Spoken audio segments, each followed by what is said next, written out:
شروع کرتا ہوں اللہ کے نام سے جو بڑا مہربان نہایت رحم کرنے والا ہے۔ قنوت نازلہ۔ اللہم اہدنا فیمن ہدیت وعافنا فیمن عافیت وتولنا فیمن تولیت وبارک لنا فیما اعطیت وقنا شر ما قضیت فإنک تقضی ولا یقضى علیک انہ لا یعز من عادیت ولا یذل من والیت تبارکت ربنا وتعالیت اللہم اغفر لنا وللمؤمنین والمؤمنات والمسلمین والمسلمات وأصلح ذات بينهم وألف بين قلوبهم واجعل في قلوبهم الإيمان والحكمة وثبتهم على ملة رسولك وأوزعهم أن يشكروا نعمتك التي أنعمت عليهم وأن يوفوا بعهدك الذي عاهدتهم عليه وانصرهم على عدوك وعدوهم إله الحق سبحانك لا إله غيرك اللهم انصر عساكر المسلمين والعن الكفرة والمشركين الذين يكذبون رسلك ويقاتلون أولياءك اللهم حالف بين كلمتهم وفرق جمعهم وشتت شملهم وزلزل أقدامهم وألق في قلوبهم الرعب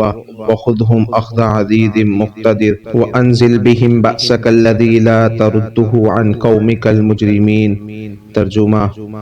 یا اللہ ہمیں راہ دکھلا ان لوگوں میں جن کو آپ نے راہ دکھائی، اور عافیت دے ان لوگوں میں جن کو آپ نے عافیت عطا فرمائی، اور کارسازی فرما ہماری ان لوگوں میں جن کی آپ کارساز ہیں، اور برکت دے ان چیزوں میں جو آپ نے ہمیں عطا فرمائی، اور بچا ہم کو اس چیز کے شر سے جس کو آپ نے مقدر فرمایا، کیونکہ فیصلے کرنے والے آپ ہی ہیں، آپ کے خلاف فیصلہ نہیں کیا جا سکتا۔ بے شک آپ کا دشمن عزت نہیں پا سکتا اور آپ کا دوست ذلیل نہیں ہو سکتا۔ برکت والے ہیں آپ، اے ہمارے پروردگار، معاف کر دے، اور بلند و بالا ہیں، اے پروردگار، مغفرت فرما۔ مومن مردوں اور مومن عورتوں کی، مسلمان مرد اور مسلمان عورتوں کے گناہ معاف فرما، اور ان کے حالات کی اصلاح فرما، اور ان کے باہمی تعلقات کو درست فرما، اور ان کے دلوں میں الفت، باہمی اور محبت پیدا کر دے، اور ان کے دلوں میں ایمان و حکمت کو قائم فرما دے، اور ان کو اپنے رسول صلی اللہ علیہ وسلم کے دین پر ثابت قدم فرما،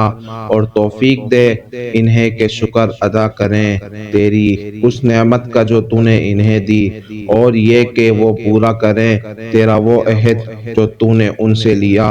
اور غلبہ عطا کر ان کو اپنے دشمن پر اور ان کے دشمن پر۔ اے معبود برحق، تیری ذات پاک ہے اور تیرے سوا کوئی معبود نہیں۔ اے اللہ، مسلم افواج کی مدد فرما، اور کفار و مشرکین پر اپنی لعنت فرما جو آپ کے رسول صلی اللہ علیہ وسلم کی تکذیب کرتے ہیں اور آپ کے دوست سے مقاتلہ کرتے ہیں۔ اے اللہ، ان کے آپس میں اختلاف ڈال دے، اور ان کی جماعت کو متفرق کر دے، اور ان کی طاقت کو پارا پارا کر دے، اور ان کے قدم اکھاڑ دے، اور ان کے دلوں میں مسلمان کا رعب ڈال دے، اور ان کو ایسے عذاب میں پکڑ لے جس میں قوت و قدرت والا پکڑتا ہے، اور ان پر وہ عذاب نازل فرما جس کو آپ مجرم قوموں سے اٹھایا نہیں کرتے۔ آمین ثم آمین۔ اسی طرح کے اور دعا اور احادیث کو سننے کے لیے ہمارے چینل کو سبسکرائب کیجیے۔ السلام علیکم ورحمۃ اللہ۔